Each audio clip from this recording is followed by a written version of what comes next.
បុរសពាក់ឈុតសមម្នាក់បានដួលទៅនឹងដីដោយសារតែគាត់ត្រូវរបួសហូរឈាមច្រើនពេក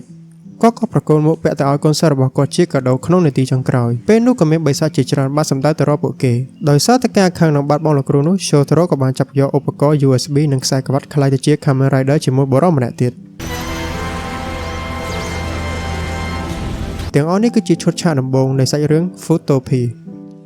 សួស្តីអ្នកទាំងអស់គ្នាខ្ញុំបាទ Takumi ថ្ងៃនេះដែរខ្ញុំយក anime បែបសង្កេតមួយដើម្បីយកមកសម្រាយចែកជូនអ្នកទាំងអស់គ្នាហើយ anime នោះមានចំណងជើងថា Futopia ឬក៏ Detective P តោះកុំចាំយូរចាប់ផ្ដើម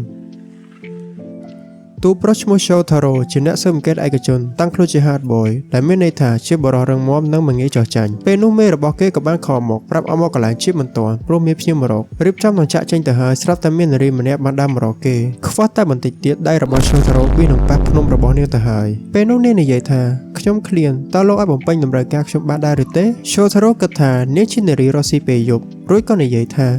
តើនេះជាតាក់ទិចថ្មីសម្រាប់តាក់ចិត្តអតិថិជនមានដែរឬទេខ្ញុំគ្រាន់តែជាអ្នកស៊ើបអង្កេតដែលដៃយ៉ៃម្នាក់តែប៉ុណ្ណោះគ្មានលុយណាទៅភេនារីស្អាតដូចជានាងនោះទេពេលនោះពួកគេក៏បានដើរហួរគ្នាអ្វីដែល Shotaro នឹកឃើញនោះគឺផ្លូវដែលនារីម្នាក់នោះដើរទៅគឺជាទឹកកាត់មកខាងនេះវិញមេរបស់គេឈ្មោះ Akiko បានយករូបរបស់ Shotaro ទៅប្រៀបធៀបជាមួយនឹងបរិសុទ្ធអាវសថានរណាជាបរិសុទ្ធពិតប្រាកដឬក៏ខ្លែងខ្លាយសូមបញ្ជាក់បរិសុទ្ធអាវសដែលបានស្លាប់នោះត្រូវជាឪពុករបស់ Akiko ហើយក៏ត្រូវជាអតីតមេរបស់ Shotaro ផងដែរពេលនោះក៏មានបរិសុទ្ធម្នាក់បានមករកពួកគេសូមស្វាគមន៍មកកាន់ទីស្នាក់ការភ្នាក់ងារស៊ើបអង្កេត Narumi ខ្ញុំ Narumi Akiko គឺជាភ្នាក់ងារខាងលើម្នាក់នេះគឺជាភ្នាក់ងារខាងស៊ើបអង្កេតសួស្តីខ្ញុំ Hidari Shotaro រីករាយដែលបានជួបលោកបរិសុទ្ធម្នាក់នោះបានណែនាំខ្លួនថាខ្ញុំឈ្មោះ Chota ខ្ញុំមកនេះដើម្បីឲ្យអ្នកទាំងពីរស្វែងរកនារីថ្មប់ស្ដាប់មើលទៅដូចជាចម្លែកប៉ុន្តែខ្ញុំឮគេនិយាយតគ្នាថាទីក្រុងមួយនេះឧស្សាហកម្មរឿងចម្លែកបើតាមជាក់ស្ដែងមានតែភ្នាក់ងារមួយនេះទេដែលអាចដោះស្រាយរឿងទាំងនោះបាន Shotaro បានសុំឲ្យ Chota បញ្ជាក់ detail ឲ្យបានច្បាស់ Tsubosaki Chota អាយុ32ឆ្នាំជាកសិករមកពី Hokkaido រយៈពេលមួយអាទិត្យមុននេះគេបានផ្លាស់ទីលំនៅមកធ្វើការនៅក្នុងទីក្រុង Futo យប់ដែលកើតហេតុតាមផ្លូវត្រឡប់ទៅផ្ទះវិញគេក៏បានជួបនារីថ្មប់នោះនាងគឺជានារីដែលបានជួប Shotaro នៅក្នុងដើមសាច់រឿងរបស់យើងដោយពេលដែលនាងជួប Shotaro ដំបូងអញ្ចឹងនាងនិយាយថាខ្ញុំឃ្លានតើលោកអាចបំពេញតម្រូវការខ្ញុំបានដែរឬទេ Chota គិតថានាងគ្មានលុយថានឹងដកលុយឲ្យនាងមួយសន្លឹកស្រាប់តែពេលនោះកាបូបរបស់គេក៏បានហោះទៅដល់ដៃនារីថ្មប់ម្នាក់នោះហើយប្រាប់ Chota ថាសុំលោកកុំដេញខ្ញុំអីព្រោះអីខ្ញុំជាថ្មប់ទោះជានាងនិយាយបែបនេះក៏ដោយក៏ Chota នៅតែដេញតាមគេបានបន្តទៀតថានាងរត់លឿនខ្លាំងណាស់ប្រៀបដូចជានាងចេះសម្រាលខ្លួនទៅលើអាកាសអញ្ចឹងមកដល់ផ្លូវចំណុចប្រសពបែកជាពីរមិនដឹងថានាងរត់ទៅខាងឆ្វេងឬក៏ខាងស្ដាំប៉ុន្តែអ្វីដែលចម្លែកនោះគឺនៅពេលដែល Chota ងាកទៅខាងក្រោយផ្លូវដែលគេរត់មកគឺស្រាប់តែខ្លាយទៅជាផ្លូវទាល់ទៅវិញ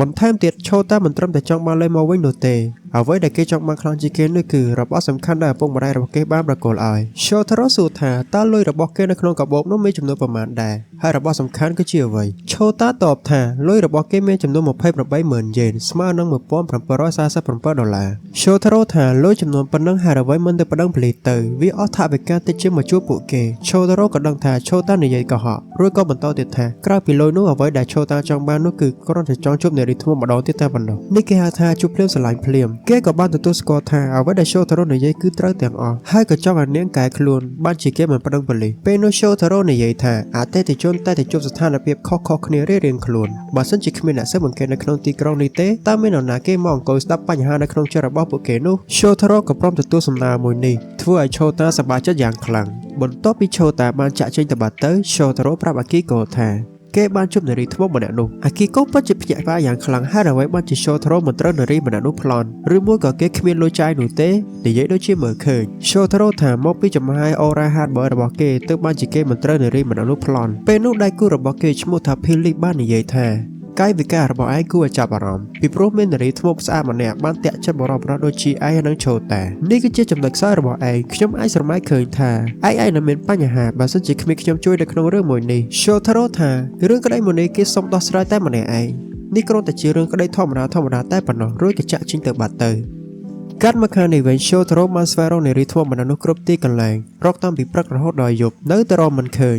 ពេលនោះគេក៏បានអង្គុយអស់សង្ឃឹមខំអួត Philip ថានឹងដោះស្រាយរឿងក្តីមួយនេះតែម្នាក់ឯងប៉ុន្តែឥឡូវនេះស្បៃ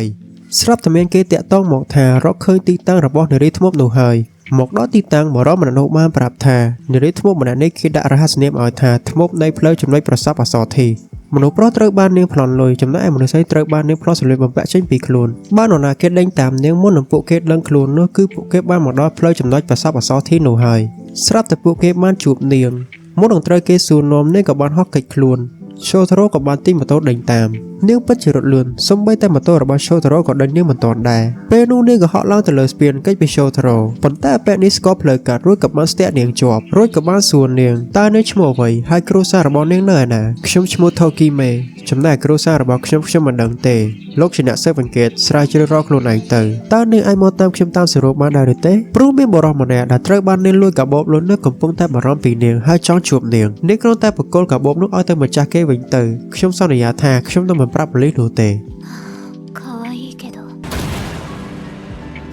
ពេលនោះ Shotaro ក៏បានដេញតាមនាងអ្វីដែលចម្លែកនោះគឺទីក្រុងមួយនេះហាក់ដូចជាមិនមែនជាទីក្រុងដែលគេកំពុងតែរស់នៅវាប្រៀបដូចជាគេធ្លាក់នៅក្នុងពិភពលោកថ្មីអញ្ចឹងកំពុងតែរត់សោកស្រាប់តែគេធ្លាក់ចូលទៅក្នុងអគារបរិសុទ្ធអ្នកមានម្នាក់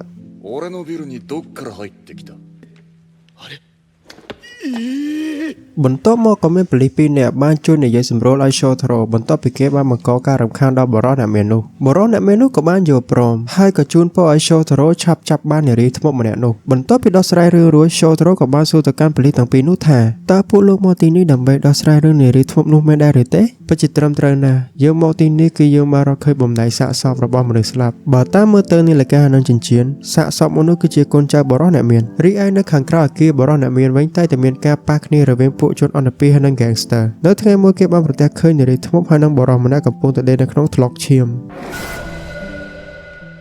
កាត់មកខាងនេះវិញ Shotaro ក៏បានរៀបរាប់រឿងរ៉ាវទាំងអស់ប្រាប់ទៅកាន់ Shota ប៉ុន្តែគេនៅតែមិនទាន់ច្បាស់ថានារីម្នាក់នោះគឺជាឃាតករឬក៏យ៉ាងណា Shotaro និយាយថាបើសិនជានាងគឺជាឃាតករតើលោកនៅតែបន្តចង់ជួបនាងទៀតដែរឬទេទោះដឹងថារឿងនេះវាអាចនឹងគ្រោះថ្នាក់ប៉ុន្តែគេនៅតែបន្តចង់ជួបនារីម្នាក់នោះម្ដងទៀតហើយ Shota បានសុំឲ្យ Shotaro នៅពេលដែលជួបនាងម្ដងទៀតសូមប្រញាប់ទេមកគេឲ្យបានលឿននៅពេលនោះ Philip ក៏បាន call មកបើតាមការស្មានរបស់ខ្ញុំអតិថិជនរបស់ឯងកំពុងតែអត់ទំនុកចិត្តទៅលើឯងដោយសារតែឯងបានធ្វើឲ្យ Tokime រត់គេចខ្លួនឯងគួរតែឈប់រឹងទៅតឹងហើយឲ្យខ្ញុំជួយនៅក្នុងរឿងនេះទៅពីព្រោះឯងខ្ញុំមិនគិតថា Tokime គឺជានារីធម្មតានោះទេតែឯងមានន័យថានេះគឺជាអ្នកប្រើប្រាស់ memory ទុកពេលឲ្យខ្ញុំបន្តិចទៀតទៅនិយាយគ្នាសុកស្រាប់តែគេនឹកឃើញរឿងមួយ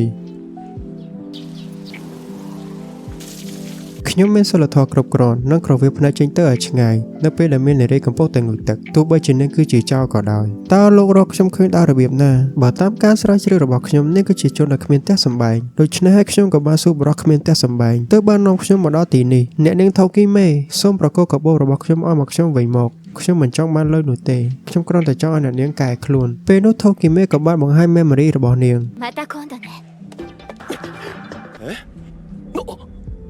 គ្មានខ្យល់អគារបែកបាក់នេះមិនមែនជាទីក្រុងដែលខ្ញុំធ្លាប់ស្គាល់នោះទេនៅពេលនោះស្រាប់តែមានការវាយប្រហារមកលើពួកគេ